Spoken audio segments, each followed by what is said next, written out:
El hecho de que Ucrania haya tenido elecciones en medio de un conflicto ha sido un logro. Si va a ayudar al gobierno a poner fin a la crisis, eso es otra cuestión.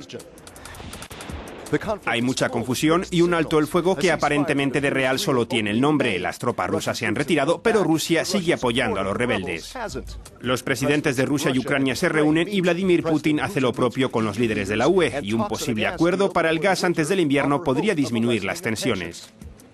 ¿El resultado de las elecciones cambiará algo? ¿Qué deben hacer los países de la UE y del resto de Occidente? ¿Aliviar las sanciones contra Rusia o esperar y ver?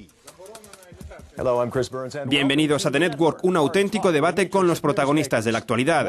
En esta edición, desde Kiev, Dmytro Kuleba, embajador ucraniano plenipotenciario. Desde Bruselas, Johannes van Balen, eurodiputado liberal holandés, uno de los observadores de las elecciones en Ucrania. Y también desde Bruselas, Daniel Gross, director del Centro de Estudios Políticos Europeos. Una pregunta para los tres. Empecemos por el embajador. ¿Los resultados de estas elecciones, con los partidos proeuropeos a la cabeza, justifican la presión del gobierno sobre los rebeldes o es una rama de olivo, un símbolo de paz? Pienso que los resultados de las elecciones son una clara señal dentro y fuera de Ucrania de que nuestro país quiere ser europeo, democrático y vivir en paz.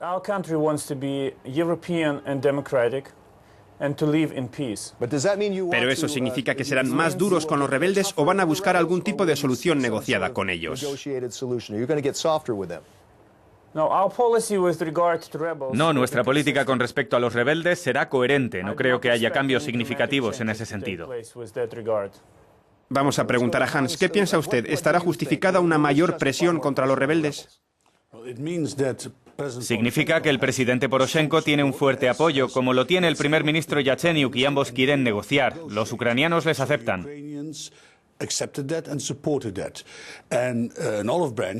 Una rama de olivo significa que también podrían celebrarse elecciones en el este de Ucrania, pero bajo supervisión internacional. Daniel, ¿una rama de olivo o no?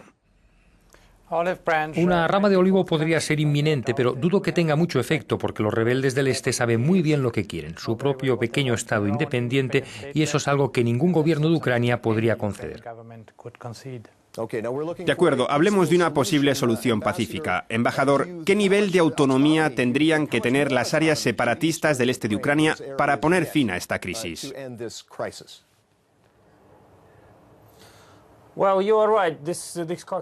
Bueno, tiene razón, la crisis actual está siendo devastadora para Ucrania. Estamos dispuestos a hacer concesiones, pero hay tres cuestiones sobre las que no negociaremos, y son la integridad territorial, la soberanía y la elección europea de Ucrania. Podemos hablar con los rebeldes y con Rusia sobre todas las demás cuestiones. Y hablaremos con todos los que nos puedan ayudar a poner fin a esta crisis en el este de Ucrania. Bien, Daniel, esto suena a que no habrá concesiones sobre cuestiones muy importantes para los separatistas. ¿Qué piensa usted? Exactamente, creo que negociaremos poco, ya que lo que han logrado los separatistas ha sido por la fuerza de las armas. No creo que cedan en nada por la vía democrática. Y aunque pudiera haber algún tipo de negociación en la superficie, en realidad son las armas las que hablan y determinan los resultados. Entonces, Hans, ¿cree que finalmente todo esto se resolverá en el campo de batalla? No necesariamente, porque hay duras sanciones contra Putin. Él tiene la clave en sus manos. Es él el agresor, podría detener la agresión, podría decir, venga, dejemos a los ucranianos en paz. Así que yo creo que la presión sobre Putin es la única salida. De acuerdo, tratemos otro tema. ¿Qué va a pasar con la presión sobre el gobierno después de estas elecciones? El gobierno ahora tiene que seguir adelante con estos compromisos a través del acuerdo de asociación con la UE para reformar la economía, luchar contra la corrupción, mejorar las condiciones de gobernabilidad. Embajador, ¿le preocupa que la UE pudiera echarse atrás en algunos de sus compromisos si ustedes no siguen adelante con los suyos?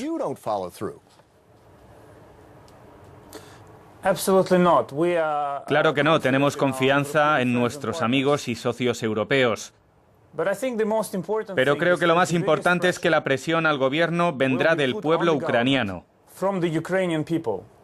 Es el pueblo de Ucrania el que impulsará al gobierno a introducir las reformas proeuropeas. Daniel, ¿cree que Maidán no es más que otra revolución naranja destinada a fracasar? ¿Confía en que este nuevo gobierno seguirá adelante con sus compromisos?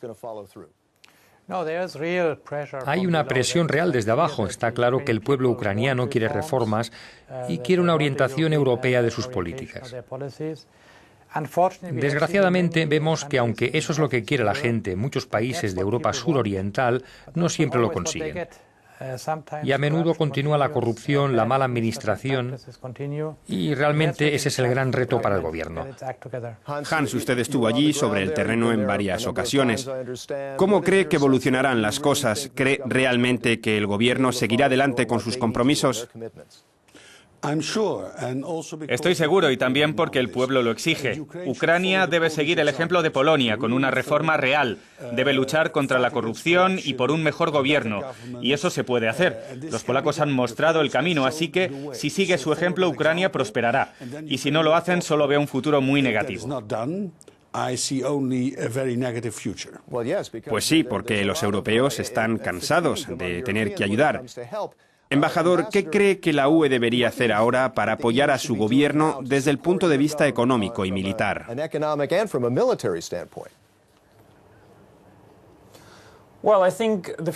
Bueno, hay una cosa importante, y es que la Unión Europea y Ucrania deberían estar hombro con hombro, unidos en el conflicto respecto a Rusia. En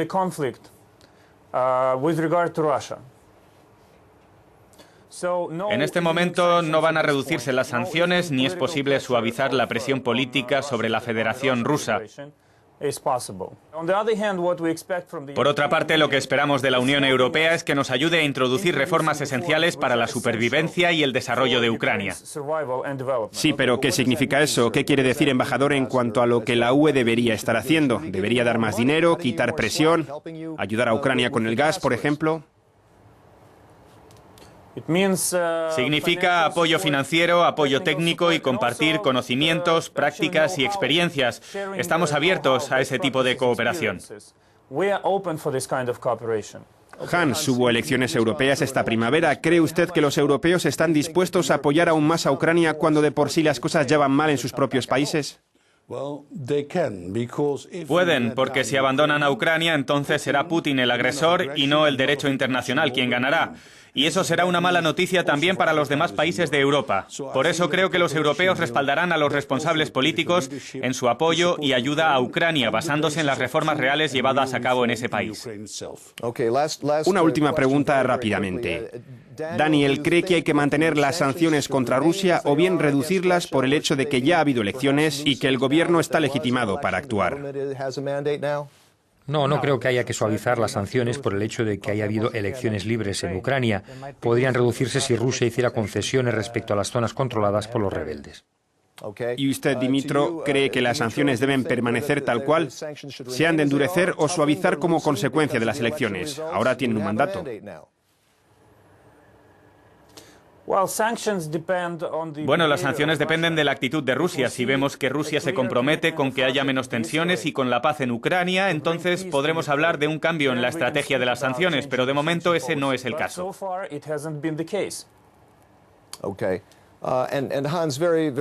Hans, brevemente, el presidente de la petrolera Total, Christophe de Margerie, que murió recientemente en un accidente de avión, estaba entre los hombres de negocios que consideraban que había que colaborar con los rusos y trabajar de manera constructiva. ¿Ve usted cierta lógica en ese tipo de afirmación o debemos mantenernos firmes con las sanciones?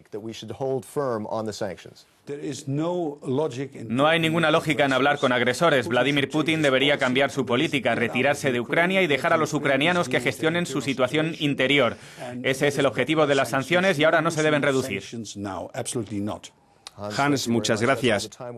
Esto es todo por ahora. Quiero agradecer a nuestros invitados Dimitro Kuleba, Hans van Balen y Daniel Gross. Hasta pronto en una próxima edición de The Network.